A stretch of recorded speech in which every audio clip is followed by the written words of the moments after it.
जो ये दो नई चीजें जोड़ी हैं, एक बीएनएस और एक बीएनएसएस, भारतीय न्याय संहिता और भारतीय नागरिक सुरक्षा संहिता, इन दोनों में कुछ बदलाव हुआ है या वही चीजें बस नाम बदला गया है? पहले क्या था सर, पहले इंडिया के अंदर क्या था, एक चलता था आईपीसी, इंडियन पेनल कोड चलता था, जो ब्रिटिशर्स के द्वारा क्रिएटेड था, और एक चलता था सीआरपीसी, जो क्रिमिनल प्रोसीजर्स के लिए होता था।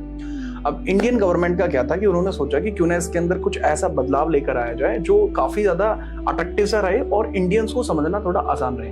अच्छा, चेंजेस हैं, ऐसा नहीं है कि चेंजेस बिल्कुल नहीं है, चेंजेस हैं। जैसे आईपीसी में पहले क्या था कि 23 चैप्टर थे, अब बीएनएस में 20 चैप्टर्स हैं, यानी भाग जो है वो कम हो गए। और दूसरा इसके अंदर क्या था कि जो 511 सेक्शंस थे पहले थे आईपीसी में, अब वो हो चुके हैं 358 सेक्शंस हो चुके हैं बीएनएस में। तो सर चेंजेस आए हैं, लेकिन ऐसा नहीं है कि पूरी तरीके से चेंजेस आ गए हों, ऐसा बिल्कुल भी नहीं है। चेंजेस थोड़े आए हैं, बहुत ज्यादा नहीं आए हैं, लेकिन इसकी जो संख्याएं हैं, पहले कोई किसी अन्य सेक्शन में था, वो किसी अन्य सेक्शन में है, इस प्रकार से हो गया है। सारे के सारे जो प्रोसीजर्स थे पहले भी वही थे, अभी भी वही प्रोविजंस हैं, लेकिन उनके स्थान थोड़े परिवर्तित हैं और कुछ नई चीजें इंट्रोड्यूस की गई हैं। जैसे एग्जाम्पल के तौर पे, एग्जाम्पल अगर हम देखें कि पहले कुछ ऐसा नहीं होता था कि बच्चों के द्वारा अगर कोई सामूहिक तरीके से उनको भड़का के कोई क्राइम करवाया गया हो, वो पहले नहीं था, अब है।